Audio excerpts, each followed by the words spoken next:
Okay, good day mga ka-Airsoft, good day mga ka-Bigman. Hello mga ka-Airsoft, no? Review and unbox po tayo ngayong Sunday. Okay, Sunday, araw ng linggo, habang yung iba nagpapahinga, habang yung iba namamasyal, tayo kailangan nating idaos yung review and unbox ng ni-request ng ating mga ka-Airsoft from different province. No? Number 1, no? Si Sir Henry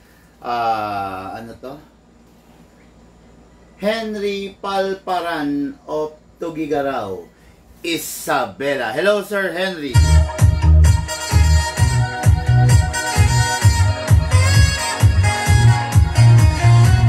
Palparan sounds familiar sa akin, no? Ito yung controversial, no? Pero hindi, ito ka-apelyido lang naman, no? Siya si Sir Henry Palparan of Tugigaraw, Isabela. Sir Henry, yung kanyang unit, yung ginamit sa Resident Evil, no? This is the Barry Burton version 2, okay? Barry Burton version 2 of the paano ba sabihin to? Okay, tama nga. Barry Burton version 2, powered by a, kumbaga, Samurai Edge model, pero originate from the Beretta. Ganito yung Beretta, no? Kaya lang ang Beretta hanggang dito lang, maiksi lang. Pero mapapansin nyo siya, meron siyang compensator, okay? What is good and special about this? This is a 6.0. Expected na natin, malakas, pino, accurate, lahat, mabigat, no? Solid. Yeah. Nandito na lahat, no, yung hinahanap natin sa isang pistol, okay? Malakas siya. It is because 6.0 nga siya. Tapos, compare kay Beretta, 'di ba? Si Beretta is a classic type of unit. Pero syempre, minsan nagkakaroon din tayo ng mga nagkakaroon din ng mga twist, no? Sadyang ginagawa yung mga twist para ma-modern, 'di ba? Maging modern yung unit, hindi palaging classic, no? Ayan. Kaya katulad nito, Samurai Edge unit to, no? Resident Evil inspired unit. So, ibig sabihin, ganito yung ginamit na unit sa Resident Evil, no? Mahaba siya compared into a Beretta. 6.0 to. Si Beretta is 5.0 lang, you know? Pero same as the Beretta, mataba yung grip. Botchog, bilugan, okay? Same din ng trigger kay Beretta, same din ng hammer kay Beretta, same din ng safe kay Beretta, okay? Napakaganda nitong unit na to. Unit ito ng ating ka-Airsoft, Henry Palparan of Tugigaraw, Isabela.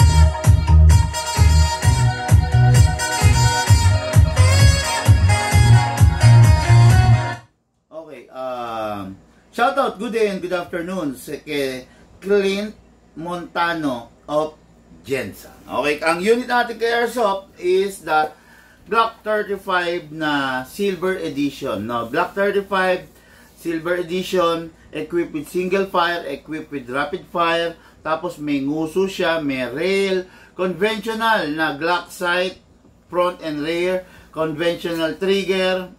Napakaganda ni unit. Okay, nilive ko kahapon to inano natin, yan? No face reveal vlog. Nandun to kahapon, no?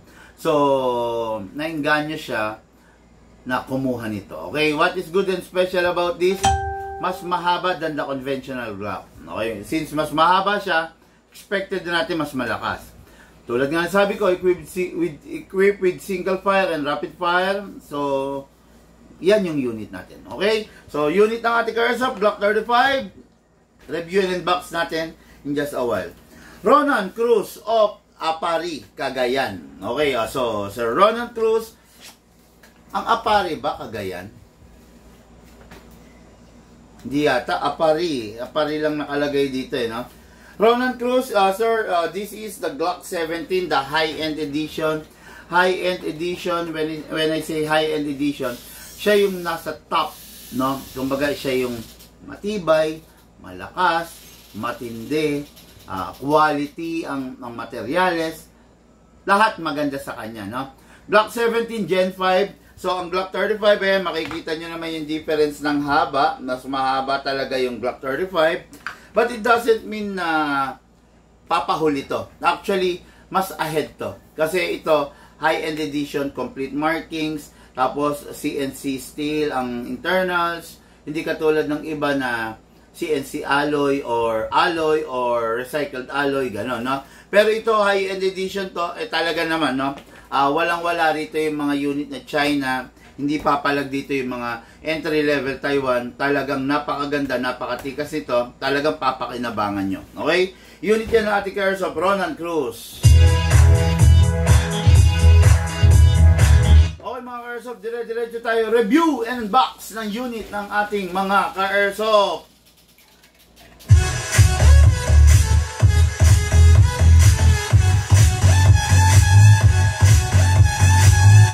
Before we proceed, baka may nagpapa-shoutout. Happy Sunday. Share done, sabi ng ka-Airsoft natin, Alan Villaris. Hello, brother. Okay, 1911, magkano po? Silver po, watching from Urdaneta, Pangasinan. Raymar Tan. Bossing, mag-message po kayo sa aming page para maibigay sa iyo yung kompletong detalye. Kaya sa Pangasinan to, kasi, Urdaneta City, Pangasinan. Meron kaming delivery sa Pangasinan na special request, Asingan, Pangasinan. No? Kaibigan ng ating kaibigan na mayor ng Asingan, Pangasinan, Carlos Lopez Jr. Hello, sir. Hello, Mayor of Asingan, Pangasinan. Ayun, Ray Martan, kung gusto mo magpasabay ng unit, pwede ka magpasabay. Tawag ka lang para ma-book ka.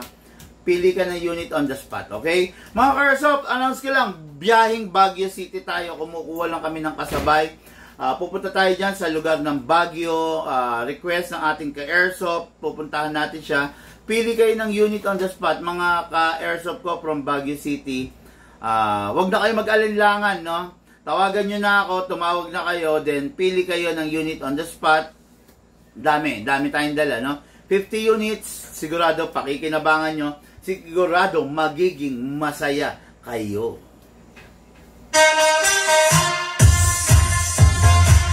Okay, let's begin. No? Unit ng ating ka-Airsoft, Henry Palparan of Tugigaraw, Isabela. What is good and special about this? Full metal mula ulo hanggang baba. Talaga naman maaasahan mo in terms of lakas, in terms of durability. Pero syempre, tulad ng sinasabi ko, ang Beretta is Beretta, matandang unit, no? Medyo may kahirapan pagdating sa parts, pero huwag kayo mag-alala kasi lifetime warranty naman sa Bigman, magagawa yung unit ninyo. Okay? So, kunin ang magazine. Ang magazine niya, ang ganda, oh. No? Mahaba, ang mahabang style, oh. Extended, no? Makikita niyo, di ba? Haba ng style ng magazine niya. Okay, kunin natin ng silicone oil. Siyempre, kailangan, huwag kakalimutan sa oil. Number 1, press the valve, then spray. Ayun. Okay? After that, dito rin sa ilalim, spray. Yun, okay. Ngayon, kuha tayo ng gas. Ang ginagamit lang natin na gas sa isang Beretta is 12 kg lang. Huwag gagamit ng CO2. At huwag din gagamit ng 14 kg. Okay? 12 kg lang ang gagamitin nyo. Okay? Tabi matulok. Okay, so upside down, then press down. 1, 2. Okay, 2 seconds lang mga ka-Airsoft. Huwag na natin sosobrahan kasi sayang yung gas, no? Imbis na magagamit mo pa sa mga ibang araw, pag inilagay mo kasi rito, siyempre, minsan, halimbawa, loaded ng gas yung magazine mo, kahit hindi mo naman kailangan mag-firing, napapafiring ka para lang ma-release siya. Kumbaga sayang. Ang gas kasi, once na nasa canister at na-transfer na natin sa magazine, wala nang paraan para maibalik natin siya sa canister. Okay? Tapon na yan. Kumbaga, yung gas na nandito is talagang kailangan i-consume mo na. Kasi sayang. Okay? 30 grams. Gamit tayo. Hatain natin pababa. Then, place your right thumb here. Lagay po tayong bala. Okay? Maximum rounds po nito is 30 rounds. Malaki po kasi yung magazine niya. Pero ang advice ko lang is 25 rounds, kung dun sa maximum rounds, lagi tayong minus 5. Okay? Tama ba? O 30 rounds? Or 32 rounds to? 2, 4, 6, 8, 10, 12, 14, 16, 18, 20, 22, 24. Sorry. Ang rounds na kaya niya is 32 rounds. Okay? So, minus 5, mga 27 rounds, no? Okay. Grabe, dami pala nito. Daming laman. Okay, pasok natin. Ay, kunin natin unit. Kasa manually. Lock. Then, spray sa nozzle. Okay, then, release. Then, rest. Pasok. Kasa. Ready to fire. Okay? Before tayo mag-fire, meron lang konting paalala. Ang bereta, kung isi-safe nyo, ilalagay nyo sa safe. Dual press bawat sides. Hindi pwedeng one side lang, hindi pwedeng one side lang. Kailangan dual. Sabay. Okay, then unsafe, sabay din. Distributed ang force, hindi pwedeng yung isa malakas, yung isa mahina. Kailangan distributed.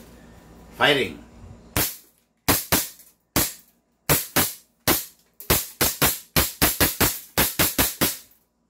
Open slide. Sarap. Ang sarap iputok.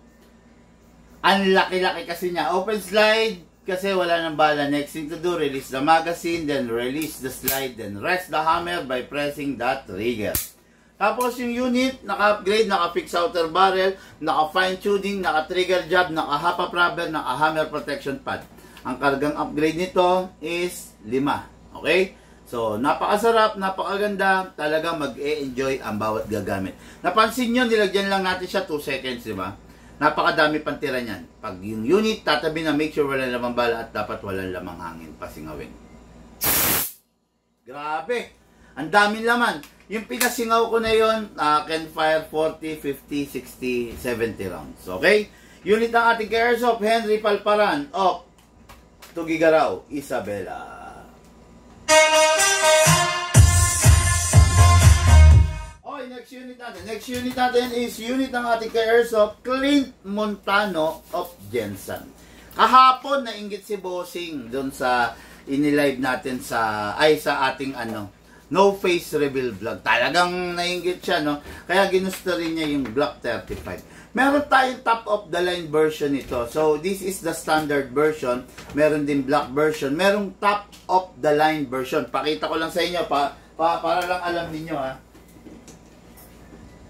Top of the line version, ibig sabihin nakabihis na siya. Top of the line version, ibig sabihin talagang na siya, matindi, maganda. Okay? This is the top of the line version. Kaya lang black lang meron tayo. Okay? Papakita ko sa inyo. Mapapansin nyo, ito silver kasi ito. Ito top of the line version. Kung mapapansin niyo, yung original is naka-conventional sight lang. But this one is naka-optic sight. Ganda, di ba? Optic front, optic rear. Ayan. Equipped, rin siya. Meron din dial to select whether it is single fire or rapid fire. Ayan, napakaganda. Look at that. May magwell na. Look at the Punisher design. No? Ayan, may bungo. Markang bungo. Tapos, competition trigger, straight trigger. Ito kasi medyo curve, no? So, napakaganda ng unit. Napakasarap gamitin, no? Kumbaga, talagang bis na. Gwapong-gwapo na. Ayan, yan yung comparison nila. Sayang wala akong silver nito, no? Okay? Ayan. At least, nakita nyo, di ba? Pinakita ko lang naman. Look, kunin mo na to. Okay, yung Glock. Saan ba nilalagyan ng silicone ng Glock? Number 1 ang Glock para hindi maubos ang barrel. Nilalagyan sa ibabaw. Kasa, ilock manually. Then, lagyan natin sa nozzle. Ayan, okay. Tapos sa magazine, press the valve, then spray. Okay. Then, dito rin sa ilalim spray. Ayan. Si Glock, gagamitan nyo lang 12 kg. Huwag gagamitan ng 14 kg. Huwag rin gagamitan ng CO2. Naman ina-announce ko naman kung ano yung proper, kung ano yung dapat gamitin sa mga bawat unit, no? Sinabi ko, huwag nyo gagamitan ng 14 kg. Huwag nyo pong gagamitan kasi masisira yung unit. Lang po kayo. Maiinis lang kayo, maaabala lang kayo, no? Who want you, cow? Grabe, no? Good day, big man. Dan, ano to? Ronnie po watching. Dan po watching in Kuwait. Baka Dan to, hindi Ron. Good day, big man. Watching from Kuwait, Sir Juan. Okay, upside down, then press down. 2 seconds lang kasi yung unit upgraded. 1, 2, 3. Pag yung unit hindi upgraded, daming ilalagay na gas, no? Siguro mga nasa 5, 7 seconds. Pero dahil upgraded yung unit, nilalagyan lang natin 2 seconds. Okay? Ngayon, ayan, lagyan natin ng bala to. So, para ma-fire natin. Mga Karso pa, dual firing mode to ha. Pero, huwag kayong, sa mga hindi nakanood nung live natin, no? Yung No Face Reveal vlog. Yung sinasabi ko na yung unit sirain during the rapid fire, totoo po iyon, no? Ang Glock is prone sa pagkasira dahil sa rapid fire function niya. Huwag natin ganong abusuhin yung rapid fire para hindi tayo mamroblema. Pasok, pasa. Ready to fire. Always start single fire. Firing tayo, firing. Single fire. Rapid natin. Kita nyo, rapido, di ba? Rapid. Grabe, rapido. Yun ang pinaka-downside nun. Sa rapid fire, ganda niyang tignan, sarap tignan. Pero, kung saan ang direction ng bala nun. Okay? Actually, hindi siya accurate kung pagdating sa rapid fire. Mas okay pa rin yung single fire. Kaya balik natin sa single fire, firing. Open slide kasi wala na pong bala. Next thing to do, release the magazine, release the slide. Rest the hammer by pressing the trigger. Tapos yung unit, pag hindi na gagamitin, pasingawin yung excess na hangin at make sure na walang bala. Pasingawin. Okay. Ready for packing and ready for shipping. Unit natin kay Airsoft, Clint Montano. Okay, next unit natin. And for the main event, lobat na to. And for the main event, okay, no? Yung unit na to is the Glock 17. Ito yung sinasabi ko na high-end model, high-end edition, no?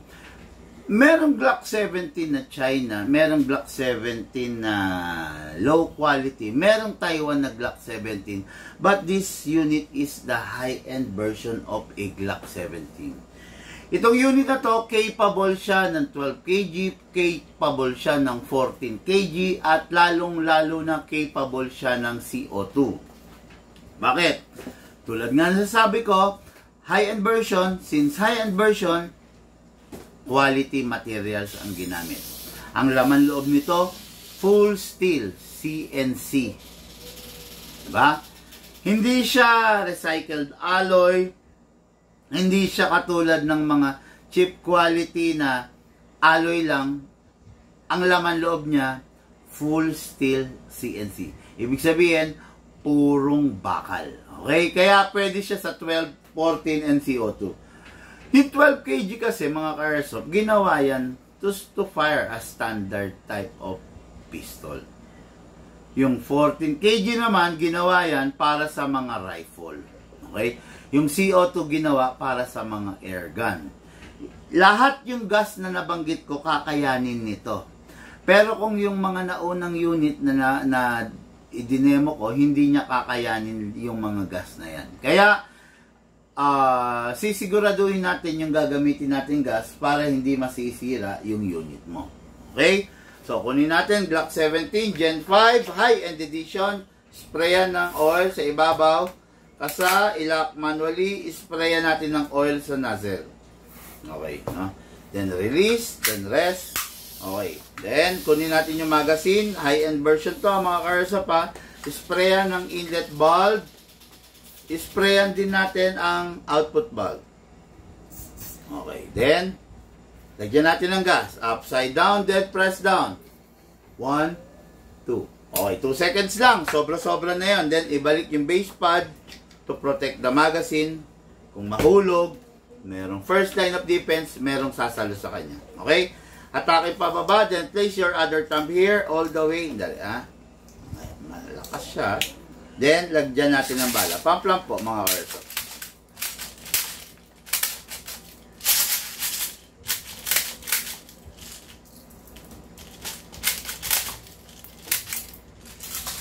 Medyo mahirap lang dyan to. Okay, no? So, ito na yung bala. Pasok natin sa unit. Tama ba ako? Kasa. Ready to fire. What is good and special about this nga pala, itong high-end version? Itong high-end version, naka-design siya, kung sakaling on the future, gusto mo siyang lagyan ng scope, pwede. Kasi meron na siyang plate dito na pwede mong alisin. Wala nang conversion na gagawin. Okay? Kumbaga, ready, RMR ready siya. No? Kumbaga, doctor site, RMR scope, pwede siya kagad. Okay? Ngayon, firing po tayo mga airsoft. Firing! Grabe, napaka-accurate talaga. Itong unit kasi na to, naka-fix outer barrel, naka-fine tuning, naka-trigger job, naka-half rubber. Wala siyang hammer protection pad at stock ang nozzle niya. Ang karga niyang upgrade, 4, napakasarap, napaka-accurate.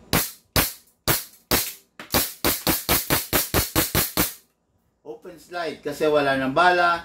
Next thing to do, release the magazine, release the slide. Rest the hammer by pressing the trigger. Okay, napakaganda, napakasarap ng unit ng ating ka-airsoft. Ito na yung gagamitin niya, ito na yung pag-e-enjoyan niya. Just make sure na bago itabi yung unit, make sure na wala siyang mga langis-langis. Punasan din ang magazine, dapat walang lamang bala at dapat walang lamang hangin. Pasirin, daming laman. Okay, so unit ng ating ka-airsoft, Roman Cruz, Apari. Hello, bossing!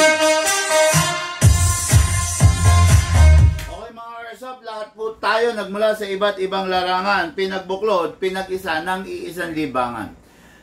Yun po syempre ang paglalaro ng airsoft, hatid po sa inyo ng inyong lingkod, Big Man. Thank you po. Have a blessed day sa inyong lahat.